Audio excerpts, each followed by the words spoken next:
33e sermon, des sermons divers, de saint Bernard de Clairvaux. Sur ces paroles du livre des psaumes, qui est-ce qui montera sur la montagne du Seigneur?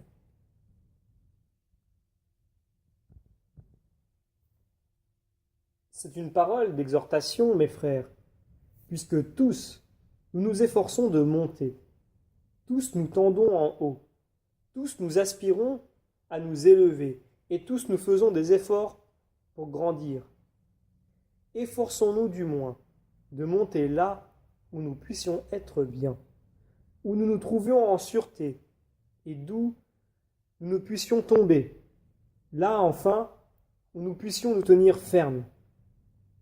Mais si le prophète demande « Où est celui qui montera sur cette montagne ?», ce n'est pas seulement pour exciter en nous le désir d'y monter, mais encore afin de nous apprendre le moyen de le faire si nous en avons le désir.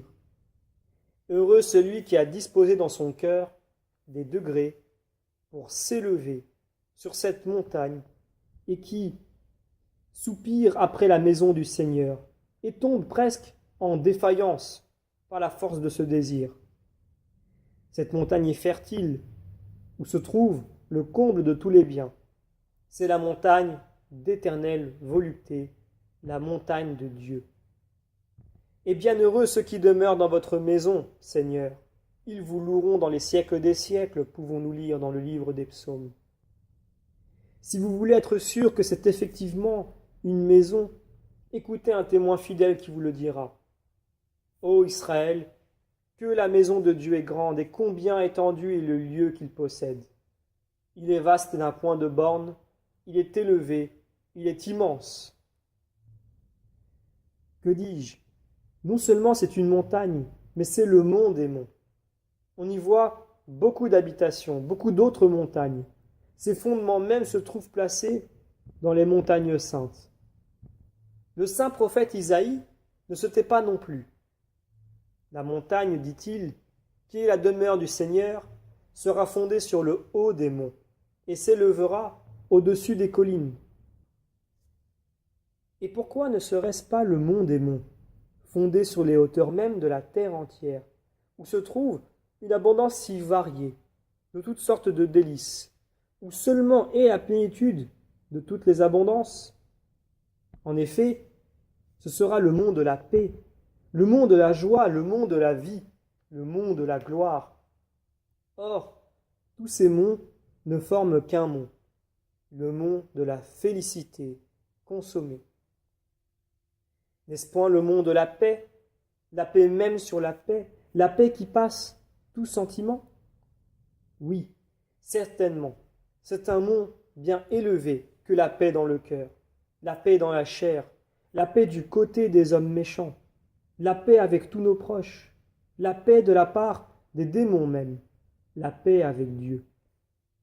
Or, cette paix sera sans fin. Il y aura aussi de la joie, mais une joie telle que le Seigneur la dépeint, une joie pleine, comme il est écrit en Jean chapitre 16. Une joie sûre, une joie que personne ne nous ravira. Nous aurons aussi la vie. Nous l'aurons même avec une grande abondance, car la venue d'un si grand pasteur, qui n'est venu vers ses brebis, comme il le dit lui-même, que pour qu'elles aient la vie, et qu'elles l'aient avec abondance, ne saurait demeurer sans effet. Est-ce qu'il ne vous semble pas aussi que cette montagne, c'est ce poids éternel de gloire qui s'élève au-delà de toute mesure? Or, tout cela, et tout ce qu'on peut encore se figurer d'aussi désirable, ce n'est point autre chose que la bonne mesure de la félicité, la mesure foulée, agitée, et qui se répand par-dessus les bords. C'est comme si on cumulait les uns sur les autres, pour n'en plus en faire qu'un seul, un mont d'or, un mont d'argent, un mont d'hyacinthe, un mont d'émeraude, et de toutes les plus belles pierres fines, un mont d'étoffe, de pourpre, d'écarlate et de lin, et de toutes choses aussi précieuses. En effet, tout nous sera rendu avec usure. Ceux qui auront élevé sur le fondement un édifice d'or, d'argent, de pierres précieuses, verront avec surprise leur humble construction se changer en d'immenses montagnes. Ils n'auront répandu qu'une modique semence, et ils moissonneront.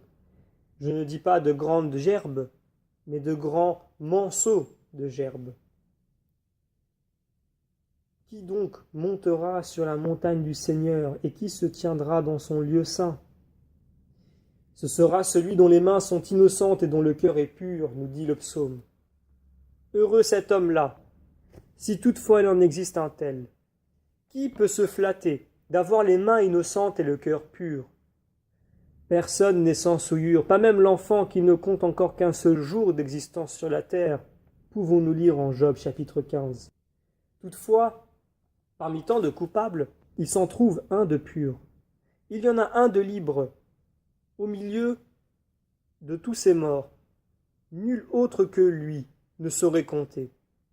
C'est celui dont on lit « Personne n'est monté aux cieux que celui qui en est descendu, le Fils de l'homme qui est dans les cieux. » Il avait en effet les mains innocentes, lui qui non seulement n'a point fait de péché, mais encore a fait beaucoup de bonnes œuvres, qui pouvait dire aux Juifs librement « Qui de vous me convaincra de péché ?» Comment douter de la pureté parfaite d'un cœur qui était personnellement uni à la sagesse par excellence, dans laquelle il ne se trouve rien de souillé et qui atteint partout à cause de sa pureté? Ce n'est pas en vain que celui qui a eu le pouvoir de déposer la vie et de la reprendre quand il a voulu a reçu son âme.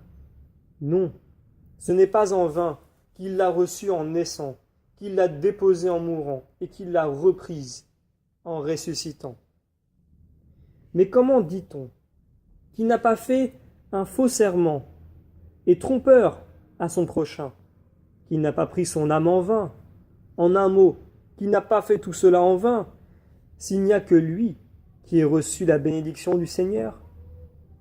Fallait dit-on que le Christ souffrit, qu'il ressuscita et qu'il entra ainsi dans sa gloire? Mais cette gloire était à lui. Quel profit trouvons-nous dans son sang, puisque nous sommes tous destinés à la corruption des tombeaux? Où est la vérité de ses promesses? S'il est vrai d'un autre côté, comme je l'ai dit plus haut, que personne ne monte au ciel que celui qui en descend. Eh bien, soit, que la bénédiction ne soit que pour lui. Mais quel besoin a-t-il de la miséricorde? Si vous y faites attention, il ne recevra point seul cette bénédiction, ou du moins il ne la recevra point pour lui seul. Relisez les paroles du prophète et remarquez comment, sans qu'il y paraisse, il amène la multitude. Il ne parlait que d'un et il disait « il recevra ». Et aussitôt il passe à la race des hommes et dit « telle est la race de ceux qui le cherchent », pour nous donner à entendre, dans l'unique dont il parle, non pas l'unité des personnes, mais l'unité de l'esprit. En effet, quoique nous voyions un époux et une épouse, nous savons quel est celui qui a dit « ils ne feront plus l'un et l'autre qu'une même chair ». Voilà comment il monte et reçoit la bénédiction, et comment nous monterons avec lui, ou plutôt en lui, car c'est de lui que nous recevrons la bénédiction. Entendons là-dessus comment s'exprime le prophète. Celui qui a donné la loi donnera aussi sa bénédiction, et on s'avancera de vertu en vertu. Voilà pourquoi il fallait que le Christ souffrit et ressuscitât d'entre les morts, pour que la pénitence et la rémission des péchés fussent prêchées en son nom. La pénitence qui doit tenir lieu de l'innocence et la rémission pour remplacer la pureté. En effet, il est dit « bienheureux, non pas celui en qui le Seigneur n'a point trouvé, mais celui à qui il n'impute pas le péché. » J'ai trouvé, dit-il, un homme selon mon cœur, pouvons-nous lire en Actes chapitre 13. Est-ce que cet homme peut se flatter d'avoir le cœur pur? Non, certes, car les étoiles même ne sont point pures à ses yeux, pouvons-nous lire en Job chapitre 25. Mais Dieu ne méprise pas un cœur contrit et humilié. Un cœur contrit est bien près d'être un cœur pur. Voilà ce qu'on entend par être selon le cœur de Dieu, puisqu'il est dit qu'il se tient tout près de ceux qui ont le cœur troublé. Il est le Samaritain qui se tient pour le prochain de l'homme tombé entre les mains des voleurs. Non, il n'en fera point un serment trompeur à son prochain, mais il fera ce qu'il a promis, quand il a dit en vérité, je vous le déclare, vous serez assis comme des juges. Soyons donc, nous aussi, mes frères, à notre petite manière, amis de l'innocence des mains et de la pureté du cœur. Avant tout, apportons tous nos soins. Je ne dis point à nous garder entièrement, la fragilité humaine ne le permet pas, mais à nous éloigner du péché, autant que nous le pourrons, non seulement en action, mais encore en pensée. Et pour le reste, si nous ne voulons pas avoir reçu nos âmes raisonnables en vain, exerçons-nous de bonnes œuvres et suivons les conseils de la raison. Comment un homme qui ne songerait qu'aux voluptés corporelles et ne suivrait que les appétits de la chair, comme un être sans raison, n'aurait-il pas reçu son âme en vain? Le prophète ajoute encore, et il n'a point trompé son prochain par de faux serments. C'est que, en effet, de même que nous devons être purs dans le cœur, nous devons être innocents en dehors pour le prochain. Voilà comment ils font faire en nous et envers le prochain des œuvres de vertu, des œuvres de charité. Ne soyons donc point des êtres inutiles à nous-mêmes, si nous ne voulons point avoir reçu nos âmes en vain. Et ne soyons pas inutiles au prochain de peur d'être convaincus par là, de l'avoir trompé par de faux serments. L'esprit qui faisait parler le prophète connaît le limon dont nous sommes formés. Et il n'a pas voulu seulement nous rappeler les intérêts du prochain, il nous remet nos sarments en mémoire, afin que nous reconnaissions nos dettes et que nous craignions de rendre vaine la foi jurée. Car nous nous sommes tous engagés, par serment, envers le prochain avec qui nous ne faisons qu'un dans l'Église. Et cette profession de la foi chrétienne fait que celui qui vit ne vit plus seulement pour lui, mais pour celui qui est mort lui-même pour tous les hommes. Et qu'on ne me dise pas « je vivrai pour lui, mais non pour vous », attendu que lui non seulement a vécu, mais encore est mort pour nous tous. Comment en effet vivre pour lui, quand on ne tient aucun compte de ceux qu'il a aimés à ce point? Comment vivre pour lui, quand on n'observe point sa loi, quand on n'accomplit pas son commandement? Vous me demandez de quelle loi, de quel commandement je veux parler? Il vous répond lui-même. Voilà quel est mon commandement, c'est que vous vous aimiez les uns les autres comme je vous ai aimé moi-même.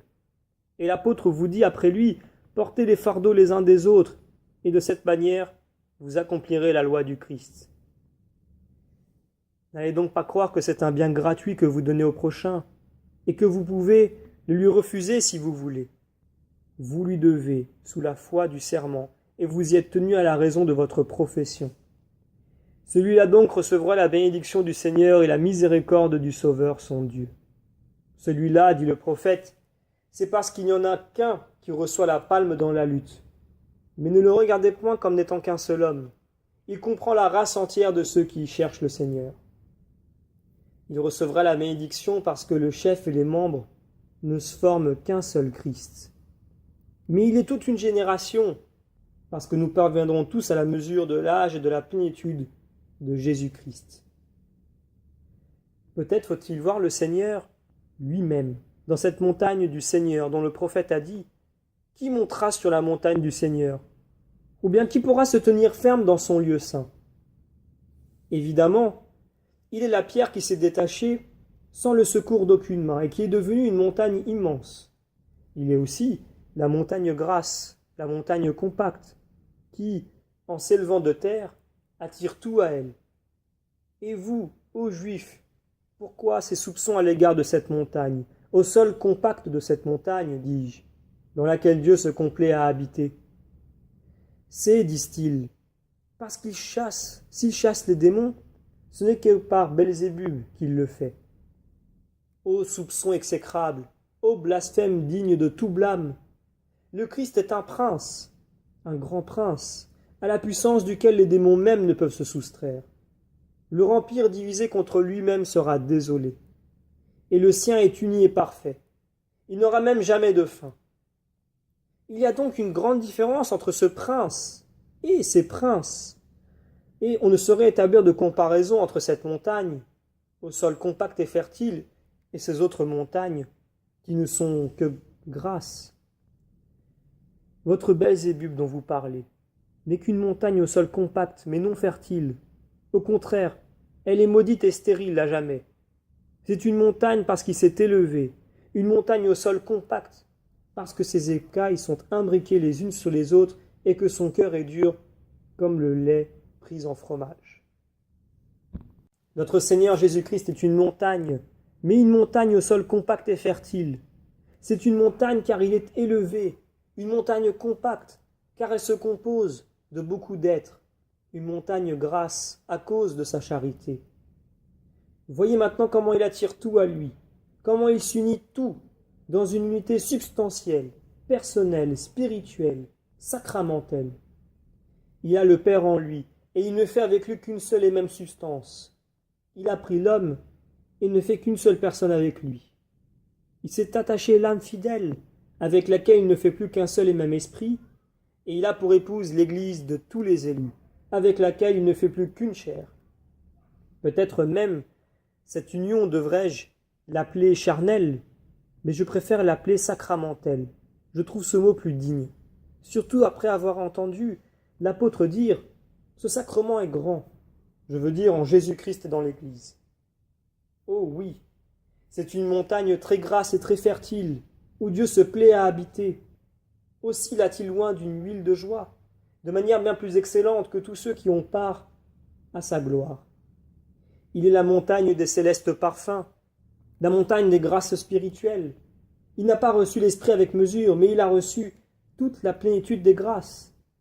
Il est la grande montagne où sont cachés tous les trésors de science et de sagesse, où habite toute la vérité de l'humanité et toute la plénitude de la divinité.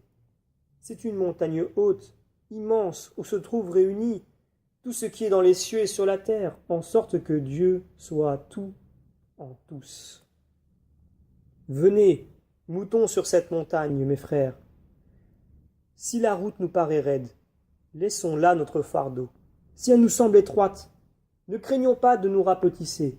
Si elle est longue, hâtons le pas. D'autant plus, et si elle est difficile, écrions-nous.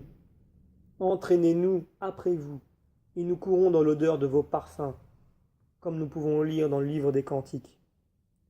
Heureux celui qui courra de manière à saisir le but, ou plutôt à en être saisi lui-même, et à mériter d'être admis dans cette grande et vaste montagne, et dans la plénitude du corps de Jésus-Christ.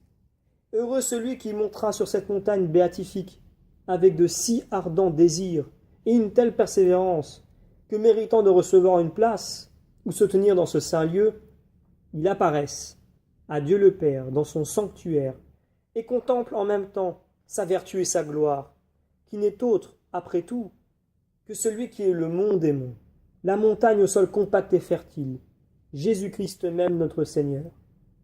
Car c'est en lui que, de toute éternité, nous avons apparu, par la prédestination, devant les yeux de celui qui nous a aimés et nous a gratifiés de son Fils chéri, en qui il nous a élus avant la création du monde. Alors nous le connaîtrons comme nous sommes connus. Quand cette montagne élevée, très haute et très fertile, attirera tout à elle, avec plus de plénitude et de force, elle qui est le Dieu béni par-dessus tout, dans tous les siècles des siècles. Amen.